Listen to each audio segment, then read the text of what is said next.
Okay, I did want to add just one more thing. I feel like I say that a lot. Um, so we're looking at this document. I did want to quickly mention, let's say you want to do something really simple. For example, make these bold.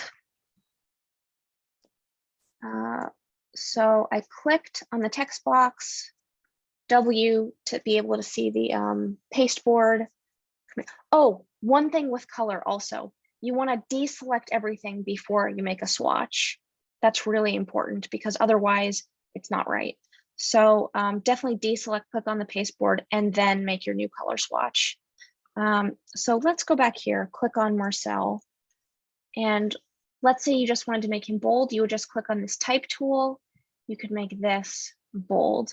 You could also go to character and click here to change within the font family.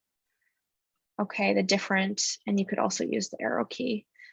If you don't see this, it's because your font is not set up like that. So let's say you're using Times New Roman. All right, let's say you're using Times regular. Yeah, mine are set up that they show all together, but you might have to manually click through like this. And actually you can see it shows you. All right, so let's go back and select Helvetica regular, Helvetica bold. And maybe let's see what we did up here. Helvetica bold. Okay. And so I think what I can do is we're not going to get into character styles yet, but usually I would do a character style for this and just add this a new character style. This is to define, this is so you can define the way you want something to look and then apply that to all the others. So let's come back to that later. Then you can shift click all of these and click Helvetica bold. You don't have to know this right now, but I am just giving you an idea. All right, so then you have all these bold things. Command plus, just hit the space bar, drag around, and you have that nice.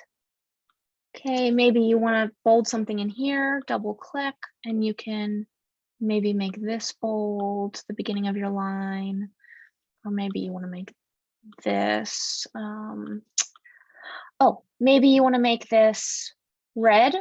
So you could do just click, make sure the T is selected and click your red.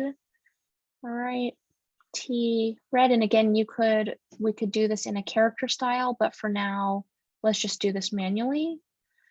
And there's nothing wrong with keeping it simple. The purpose is to communicate with your audience. And actually, this red is horrible.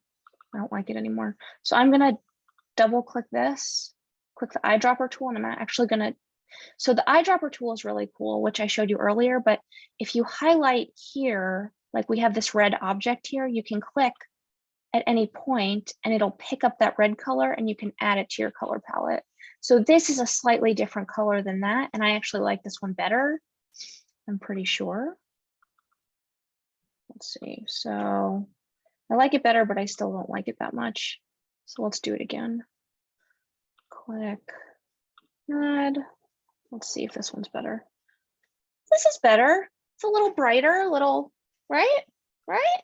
Yeah, that's what I thought. Okay, so what we're gonna do is we're gonna take our super red, we're gonna trash that, and we're gonna replace it with our new red.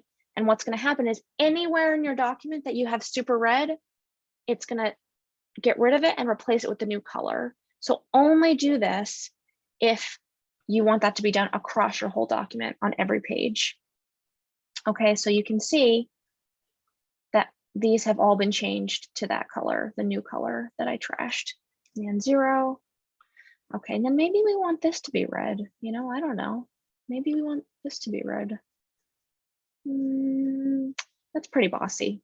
Command Z, I don't like that. Maybe, what else do we want to do here?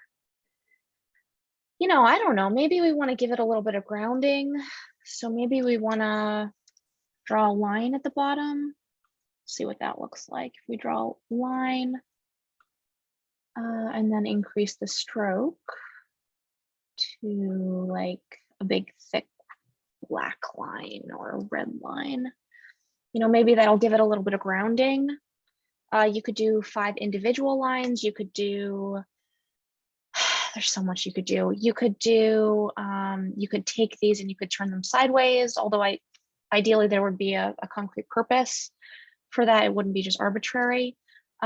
What we want to think about is, what do I want to tell the audience member, and in what order do I want to tell that information? So if Marcel Breuer was the most important designer of this time period, which I'm not saying he is, we could hypothetically have a giant chair, right? And it could fill the whole screen, and all the rest could be smaller. Same for Ray Eames, right? But I'm going to leave them all even because I want this to be an infographic of sorts to just display this particular information in a uniform way. So let's leave it at that, and I will continue to post if I have other thoughts about this.